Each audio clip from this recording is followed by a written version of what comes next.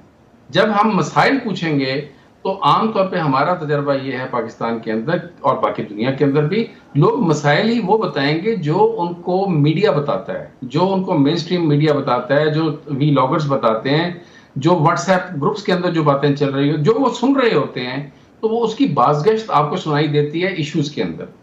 لیکن انہی لوگوں سے، اور یہ ہمارے پاس سب کی بات نہیں ہے، یہ پچھلے 15 سالوں سے زیادہ کا ڈیٹا ہمارے پاس موجود ہے کہ جب آپ لوگوں سے پوچھتے ہیں کہ ملک کے حالات کیا ہیں تو کہتے ہیں بیڑا غرق ہو گیا، سب ہر چیز ہی خراب ہو گئی. لیکن جب انہی لوگوں سے پوچھتے ہیں کہ پچھلے 5 یا 10 سالوں کے اندر آپ کے ذاتی گھرانے کے اندر کیا تبدیلی مثبت آئی ہے یا اچھی ہوئی ہے، حالت بری ہوئی ہے، وہ کہتے ہیں اچھی ہوئی ہے. تو بھائی اب سب کے لوگوں کے گھروں میں اگر حالات بہتر ہوئے ہیں تو آپ کے ملکی حالات خراب کیسے ہو گئے؟ اچھا، جب ہم نیشنل پرائرٹیز پوچھتے ہیں تو اس کے اندر یہ بڑی بات آپ کی بالکل آپ نے ٹھیک کہی ہے کہ جب انفلیشن کی بات آئے گی تو وہ جب مسائل وہ ہمیں ہی بتائے جا رہے ہیں، لیکن جب پرائرٹی کی بات آتی ہے تو وہاں پہ وہ بھی 60% کہہ رہے ہیں کہ غربت کا خاتمہ ہونا چاہیے. رائٹ باور صاحب، بہت شکریہ. ہمارے اس سیگمنٹ کا وقت یہاں ختم ہو رہا ہے. بہت شکریہ آپ نے ہمیں جوائن کیا اور ایکسپلین کیا کہ یہ نمبرز اس رائے سے مختلف کیوں ہیں جو عمومی طور پر ہمیں دیکھنے اور پڑھنے کو ملتی ہے. شکریہ، آپ ہمارے ساتھ تھے. Thank you. نوجوانوں کی نظر میں پاکستان کے بڑے چیلنجز کیا ہیں اور وہ کس مسئلے کا ترجیحی بنیادوں پر حل چاہتے ہیں، اور کیا پاکستان کے تمام صوبوں میں بسنے والے نوجوانوں کی رائے ان مسائل کے بارے میں ایک جیسی ہے یا مختلف؟ دیکھیے وائس آف امریکہ کے یوتھ سروے میں سامنے آنے والی آراء ندا سمیر کی رپورٹ میں. حکومت بنانے کے خواہاں ملک کی تمام سیاسی جماعتیں ملک کے نوجوان ووٹرز کے ووٹ حاصل کرنے کے لیے کئی دعوے اور وعدے کر رہی ہیں، مگر کیا سیاستدان اور حکمران یہ جانتے بھی ہیں کہ نوجوان ووٹر پاکستان کے بارے میں کیا سوچتا ہے، کیا چاہتا ہے؟ ملک کے یوتھ پر کیے گئے وائس آف امریکہ کے سائنٹیفک سروے میں نوجوانوں کی اکثریت کا یہ کہنا تھا کہ معاشی مسائل کا حل حکومت کی اولین قومی ترجیح ہونے چاہیے. سروے میں جب یہ سوال سامنے رکھا گیا کہ ملک کی موجودہ صورتحال میں پاکستان کو سب سے بڑا کون سا چیلنج درپیش ہے، تو 2/3 اکثریت کا کہنا تھا مہنگائی. اس میں کچھ شک نہیں کہ گزشتہ چند سالوں میں ملک میں مہنگائی کئی گنا بڑھی ہے، جس سے شہریوں کی مشکلات میں اضافہ ہوا ہے. تقریباً 60% جوان غربت اور بے روزگاری کو بھی ملک کے سب سے بڑے چیلنجز میں شامل کرتے ہیں اور اس کا حل چاہتے ہیں. یہ رائے پاکستان کے شہری اور دیہی علاقوں میں ایک جیسی ہی نظر آتی ہے. عام تاثر یہ ہے کہ پاکستان کے اندر لوگ کرپشن کو سب سے بڑا مسئلہ سمجھنے لگ گئے ہیں، لیکن جب نوجوانوں سے ان کی ٹاپ پرائیورٹیز کے بارے میں رائے لی گئی تو کرپشن کا خاتمہ ان کی ترجیحات میں 8ویں نمبر پر تھا. تعلیم اور قانون کی حکمرانی دیگر صوبوں کے مقابلے میں بلوچستان کے نوجوانوں کے لیے زیادہ اہمیت رکھتے ہیں. اسی طرح معاشی اسٹیبلٹی سندھ کے نوجوانوں کے لیے دیگر صوبوں کے مقابلے میں زیادہ اہم ہے. ہر 5 میں ایک نوجوان ملک کے انفراسٹرکچر میں بھی بہتری چاہتا ہے. سیاست میں فوج کی مداخلت، جبری گمشدگیاں، دہشت گردی، انتہا پسندی، خراب سفارتی تعلقات، بڑھتی آبادی، کلائمیٹ چینج جیسے مسائل موجودہ صورتحال میں نوجوانوں کے نزدیک کوئی زیادہ بڑے چیلنجز نہیں. اس سروے کی مزید تفصیل کے لیے ہماری ویب سائٹ پر آئیے www.urduvoa.com. آپ اس سروے کو دیکھ کر کوئی بھی رائے قائم کر سکتے ہیں، لیکن یاد رہے کہ حقائق کئی بار آپ کی رائے سے مختلف بھی ہو سکتے ہیں. پاکستانی نوجوان مہنگائی، غربت اور بے روزگاری کا خاتمہ چاہتے ہیں. یہی آپ نے اس پیکج میں بھی دیکھا. کیا 8 فروری کو انتخاب جیت کر آنے والی پارٹیاں نوجوانوں کو یہ ڈیلیور کر پائیں گی اور کیسے؟ بات کرتے ہیں اس پر ایس ڈی پی آئی کے ڈیپٹی ایگزیکٹو ڈائریکٹر ساجد امین جاوید سے، جو اسکائپ کے ذریعے ہمارے ساتھ ہیں.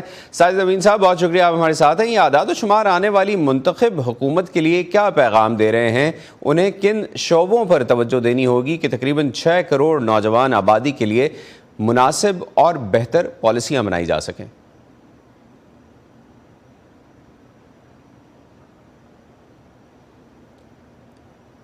ساجد امین صاحب کی آواز مجھے نہیں آ رہی.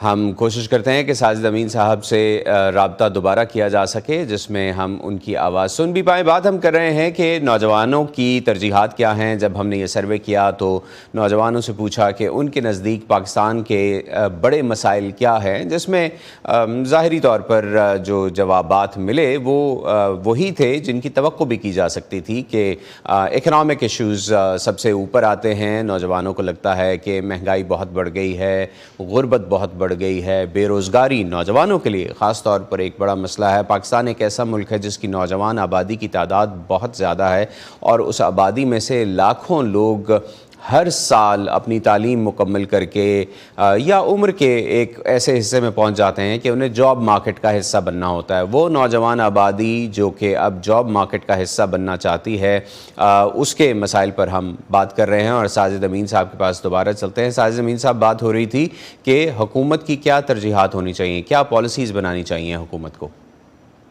جی بہت شکریہ. جی آئی تھنک یہ بڑا ہی ٹف ٹاسک ہوگا کسی بھی گورنمنٹ کے لیے پاکستان میں جو آنے والی ہے. اگر آپ یہ مینیفیسٹوز دیکھیں تو وہ یہ کلیم تو کر رہے ہیں کہ ہم 1 کروڑ نئی جابس پیدا کریں گے, بٹ لیٹس ازیوم کہ آپ IMF کے پاس جاتے ہیں تو آپ کو اگین جو لو اکنامک ایکٹیویٹی جو ہے, لو اکنامک گروتھ پہ جانا ہوگا. اور ہم پریلیمنری سے ایک ایسٹیمیٹ کر رہے تھے کہ اگر آپ نے 1 کروڑ جابس پیدا کرنی ہے تو آپ کو 6 سے 7% کا GDP گروتھ ریٹ چاہیے ہوگا, جو کہ بہت ہی ڈیفیکلٹ ٹاسک ہے اس وقت. اگر ہم آپ جب بات کر رہے ہیں اور خاص کر اگر آپ IMF کے پروگرام کے پاس جاتے ہیں, IMF کے پاس جاتے ہیں, تو مجھے لگتا ہے 2-3 سیکٹرز ہیں جہاں پہ گورنمنٹ کو شاید اگر ملازمتیں پیدا کرنی ہیں تو زیادہ فوکس کرنے کی ضرورت ہوگی. ایک تو جیسے IT سیکٹر ہے, اس کے اندر جو ہے وہ ہمیں پروموٹ کرنا ہوگا سکلز کو, اس کے جو پالیسیز ہیں IT سیکٹر کو پروموٹ کرنے کے لیے, وہ ہمیں ہوگا. جو دوسرا سیکٹر ہے اس میں جو آپ کا ایک ایگریکلچر سیکٹر ہے, وہ مجھے لگتا ہے کہ ایک ایز اے پرائرٹی سامنے آ رہا ہے پاکستان میں, اور خاص کر آپ کی جو رورل یوتھ ہے اس کے لیے بہت زیادہ اہم ہوگا کہ ہم ایگریکلچر سیکٹر کے اندر انویسٹمنٹس کو لے کے آتے ہیں, وہاں پہ جابس پروڈیوس کی جا سکیں گی. ایک اور جو ماڈرن سیکٹر ہے جو بہت تیزی سے سامنے آ رہا ہے دنیا میں بھی اور پاکستان میں بھی, اس پہ کافی زیادہ فوکس ہے, وہ آپ کا گرین جابس کا سیکٹر ہے. گرین انرجی کا جو ٹرانزیشن ہے اس کا ایک سیکٹر ہے. مثلا یہ گلوبل ایسٹیمیٹس ہیں کہ اگر آپ $1 انویسٹ کرتے ہیں نان گرین انرجی میں تو وہ صرف 1 جاب پیدا کرتا ہے, لیکن اگر وہی $1 آپ گرین انرجی سیکٹر میں لگاتے ہیں تو وہ 8 جابس جو ہے وہ پیدا کرتا ہے. تو یہ 3-4 جو پرائرٹی سیکٹرز ہیں گورنمنٹ کو ان پہ فوکس کرنے کی ضرورت ہوگی. لیکن اس وقت جو ایک چیز مسنگ ہے. جی ساجد امین صاحب, جس قسم کے چیلنجز کا سامنا آنے والی حکومت کو ہوگا, اور وہ معاشی چیلنجز ہیں, انسٹیبلٹی ہے, سیکیورٹی چیلنجز ہیں, کیا وہ آئندہ 5 سالوں میں 6 کروڑ نوجوانوں کو یہ تسلی دے پائے گی کہ ان کا مستقبل محفوظ ہے, حکومت, ان کی منتخب حکومتیں ان کے لیے کام کریں گی؟ دیکھیے اس وقت جو مجھے لگتا ہے کہ جو سب سے زیادہ ڈس اپوائنٹڈ طبقہ ہے پاکستان میں وہ یوتھ کا طبقہ ہے, کیونکہ ہمارے ہاں ہسٹوریکلی اگر آپ دیکھیں کہ جو وعدے کیے گئے, جو پرومسز کیے گئے, وہ پورے نہیں کیے گئے. دوسرا ایک اور جو سوال اس وقت یوتھ کے سامنے بہت بڑا ہے وہ الیکشن کی کریڈیبلٹی کا ہے, وہ آنے والی گورنمنٹ کی کریڈیبلٹی کا ہے, یہ بھی اس کو ہرٹ کرے گا. اور تیسرا جو ہے کہ آپ کی جو اکنامک ایکٹیویٹی ہے وہ اس نمبرز میں جابس پروڈیوس نہیں کر پا رہی ہوگی. تو مجھے لگتا ہے کہ جو یوتھ کی فرسٹریشن ہے یا جو یوتھ کے چیلنجز ہیں وہ ہمیں اگلے 2 سے 3 سال میں جاتے ہوئے کہیں نظر نہیں آتے, بلکہ اگر یہ انفلیشن اور بڑھتا ہے, جس کے زیادہ چانسز ہیں کہ اب انفلیشن اور بڑھے گا, ہم لو گروتھ ہائی انفلیشن اکانومی پہ رہیں گے, ان امپلائمنٹ جو ہے وہ شاید زیادہ بڑھ سکتی ہے اگر ہم ایک اور IMF کا پروگرام لیتے ہیں. تو ایسی صورت میں جو یوتھ کے چیلنجز ہیں وہ شاید برقرار رہیں گے اور تھوڑے سے جو ابتری کی طرف بھی جا سکتے ہیں, جس کی وجہ سے جو یوتھ کی جو فرسٹریشن ہے یا جو ڈس اپوائنٹمنٹ ہے وہ اگلے 3-4 سال میں کہیں دور جاتی نظر نہیں آتی ہے موجودہ حالات میں اگر ہم دیکھیں تو. ساجد صاحب، ہم بار بار یہ کہتے ہیں کہ پاکستان میں نوجوانوں کی ایک بڑی آبادی ہے جو اس ملک کے لیے نئی اور بہتر معاشی راہوں کا تعین کر سکتی ہے، لیکن یہ بھی دیکھنے میں آتا ہے کہ شاید اس یوتھ کو، اس آبادی کو ایک ڈائریکشن کی بھی ضرورت ہے، ہم اس کو چینلائز نہیں کر پا رہے. اس کے لیے کس قسم کی پالیسی میکنگ کی ضرورت ہوگی؟ جی ایگزیکٹلی جو پاکستان کا ایک بڑا اہم مسئلہ رہا ہے، جس میں ایک بہت مشہور ہم یہ کہتے ہیں کہ جو آپ کا ڈیموگرافک ڈیویڈنڈ ہے وہ آپ کا ڈیموگرافک کرس بھی بن سکتا ہے. یوتھ جو ہے وہ ایک ایسٹ بھی ہے، بٹ وہ ایک لائبلٹی بھی ہے اگر آپ اس کو صحیح طرح سے یوز نہ کریں. وہ ایک آپ کے لیے ایک رسک فیکٹر بھی ہو سکتا ہے. تو مجھے لگتا ہے کہ ہمیں 4-5 فیکٹرز کے اوپر جو ہے وہ کام کرنے کی ضرورت ہوگی. ایک تو یہ ہے کہ آپ کی جو سکلز ڈیولپمنٹ ہیں وہ شاید ان کو ری اورینٹیشن کی ضرورت ہوگی کہ ہم جو انٹرپرائز ڈیولپمنٹ ہے اس کی طرف جا سکے. جو یوتھ ہے وہ خود سے جو ہے وہ امپلائر بن سکے ایک، اور اس کے لیے پھر دوسری پالیسی ہوگی جس پہ بہت سارے مینیفیسٹوز جو ہیں وہ اشارہ بھی کر رہے ہیں، لیکن وہ کس حد تک امپلیمنٹ ہو پاتے ہیں یہ بڑا اہم کویسچن ہوگا. کہ جو ایکسیس ٹو فائنانس ہے اس وقت جو یوتھ کا بڑا پرابلم ہے کہ یا تو ان کے پاس اسکل نہیں ہے، اور وہ لوگ جن کے پاس سکلز ہیں یا ایجوکیشن ہے ان کے پاس وہ ریسورسز نہیں ہے کہ وہ کہیں انویسٹ کر سکیں. تو وہ جو ایک ایکسیس ٹو فائنانس ہے وہ ہوگی. اور جو تیسری ہے وہ مجھے لگتا ہے کہ یوتھ کے لیے ایک بہت اہم ہوگا، وہ کیریئر کاؤنسلنگ ہوگا.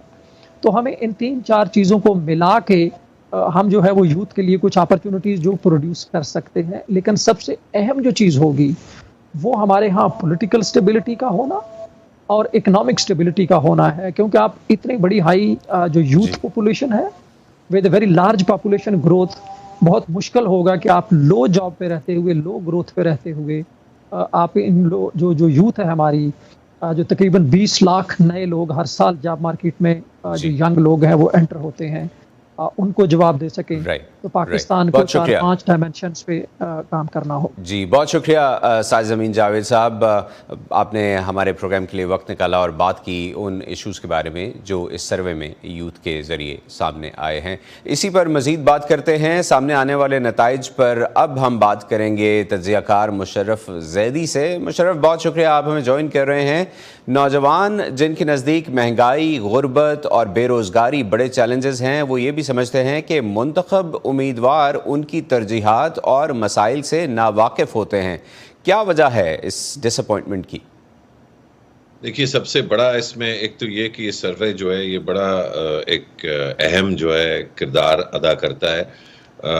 ایک سروے بذات خود جو ہے وہ پوری تصویر جو ہے وہ نہیں پیش کر سکتا، لیکن جب اس طرح کے سرویز کی ایک تسلسل کے ساتھ جو ہے آمد ہوتی ہے ہمارے پبلک ڈسکورس میں، تو اس سے ہمیں اپنے ملک کے بارے میں، اپنی سوسائٹی کے بارے میں، اپنے گرد جو ہو رہا ہے اس کے بارے میں بہتر سمجھ آتی ہے. تو میں بڑا شکر گزار ہوں کہ یہ ہوا، اور اس میں کچھ ریزلٹس جو ہے بڑے سرپرائزنگ بھی ہیں لوگوں کے لیے، اور یہ ایک اچھا سیکھنے کا موقع ہے ہمارے لیے. بھلے کہ یہ اس طرح سے ریپرزینٹیو لوکل لیول پہ نہ ہو، لیکن ایک سروے ہے اور وہ بڑی اہمیت رکھتا ہے. تو تھینک یو کہ آپ نے یہ جو ہے اس کو کمیشن کیا اور اس کے اوپر کوریج بھی آپ کر رہے ہیں. جو سوال آپ نے پوچھا وہ بڑا اہم ہے کہ یہ کیسے ایسے ہوا کہ ایک اتنی بڑی تعداد نوجوانوں کی، جو ملک کا سب سے زیادہ بڑا جو سیگمنٹ ہے وہ نوجوانوں کا ہے. 23 سال جو ہے پاکستان کی میڈین ایج ہے. اس کا مطلب ہے کہ 250 ملین میں سے 125 ملین لوگ 23 سال سے کم عمر کے ہیں. یہ سروے جو ہے 18 سے 34 سال لوگوں کا کیا گیا، اور اس میں یہ جو آپ کو ڈسکنیکٹ نظر آتا ہے لوگوں کی امنگوں سے اور ان کی امیدوں سے اور ان کی جو وہ چاہتے ہیں اس سے، جو پالیسی میکرز ہیں، اس کی ایک بڑی وجہ یہ ہے کہ آپ کی لیڈرشپ میں سراسر ایک بھی آپ کو نوجوان شخصیت جو ہے وہ نہیں ملتی. اب بہت سے لوگوں کا کہنا ہے، اور بڑا آسان ہے کہنے کو، کہ بلاول بھٹو زرداری اور مریم نواز شریف جو ہے وہ یوتھ کو ریپرزینٹ کرتے ہیں، لیکن ان کی سیاست میں آمد کی وجہ ان کی جوانی نہیں ہے، بلکہ ان کی جو فیملی ٹائز ہیں وہ ہیں.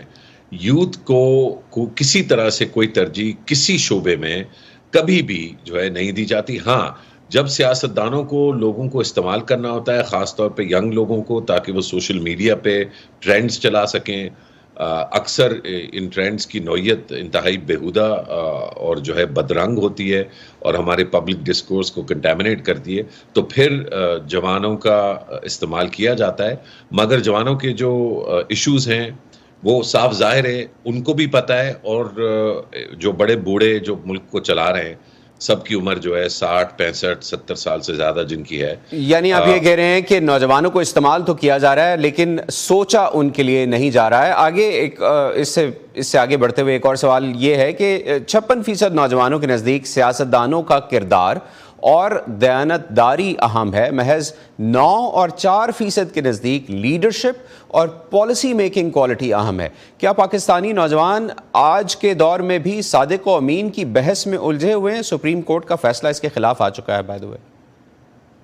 دیکھیے یہ جو صادق اور امین والی ڈیبیٹ ہے یہ ایک ثقافتی ڈیبیٹ ہے، اور اس ڈیبیٹ کی جو آپ اگر تانے بانے جا کے جوڑیں تو یہ وہ ڈیبیٹ ہے جو پاکستان کی ابتدا سے جو ہے چلتی آ رہی ہے، کہ یہاں پر مذہب کا، کیونکہ ہم جو الفاظ ہیں ان کے چناؤ سے ہی ہمیں پتہ چل جاتا ہے کہ اس ڈیبیٹ کا مقصد کیا ہے. ڈیبیٹ کا مقصد ہے کہ کیا پاکستان کو ایک اسلامی جمہوریت کے طور پہ جو ہے چلنا چاہیے، یا اس میں سے جو مذہبیت کے جو عناصر ہیں ان کو ہٹانا چاہیے. تو صادق اور امین والی ڈیبیٹ تو میں سمجھتا ہوں ایک الگ ایشو ہے. ہاں، نوجوان کیا یہ ان کو پتہ ہے کہ اچھے لیڈروں کی کیا کوالٹیز ہوتی ہیں؟ تو مجھے لگتا ہے ان کو بالکل اچھی طرح پتہ ہے کہ کوئی بھی لیڈر وہ چاہیں گے کہ وہ ان سے کھل کر بات کرے اور ان سے سچ بولے. اس کوالٹی کو اگر ہم صادق اور امین کا جو حجاب یا جلباب جو ہے وہ پہنا دیں گے تو میرا خیال ہے ڈیبیٹ کسی اور سمت میں چلی جاتی ہے. لیکن اس کوئی اتنا ہمارے پاس صرف 2 منٹ ہے مشرف، اس لیے I want to move to the next question. 8% نوجوان یہ سمجھتے ہیں کہ ناکافی تعلیم یعنی تعلیم کی کمی ملک میں ایک بڑا مسئلہ ہے، اور 28% یہ چاہتے ہیں کہ تعلیمی سہولتوں میں اضافہ قومی ترجیحات میں شامل ہونا چاہیے. تعلیم ٹاپ پرائیورٹیز میں شامل کیوں نہیں ہے؟ اگین کیونکہ جو ایکسپیکٹیشنز ہیں لوگوں کی اور جو پریشرز ہیں لوگوں پر وہ امیڈیٹ ہیں. سب سے بڑی ترجیح جس طرح آپ نے رپورٹ کیا وہ تو آپ کی معیشت سے منسلک ہے. آپ کی آمدن کی ویلیو جو ہے وہ پچھلے 1.5-2 سال میں آدھی سے کم رہ گئی ہے. روپے کی قیمت جو ہے وہ آدھی سے کم رہ گئی ہے. تو اس سینیریو میں لوگوں کے لیے جو سب سے امیڈیٹ ترجیح ہوگی وہ یہ کہ اگلا کھانا، اگلی روٹی، اس کا بندوبست کہاں سے ہوگا، نہ کہ یہ کہ اگلے 10 سال میں 15 سال میں ان کی فیملی جو ہے وہ کس طرح سے جہاں وہ ہیں ادھر سے ہٹ کے ایک بہتر معاش اور ایک بہتر زندگی جینے کے قابل ہوگی. تو تعلیم کی جو ڈیمانڈ ہے وہ صرف سروس سے نہیں، تعلیم تو ایک بنیادی حق میں سے ایک ہے. سسٹینیبل ڈیولپمنٹ گولز میں 4تھا پلر ہے ایجوکیشن، اور میں نہیں سمجھتا کہ کسی طرح بھی کسی سیاستدان کو تعلیم پر کام کرنے سے پہلے یہ دیکھنا چاہیے کہ وہ ترجیحات میں ہے یا نہیں.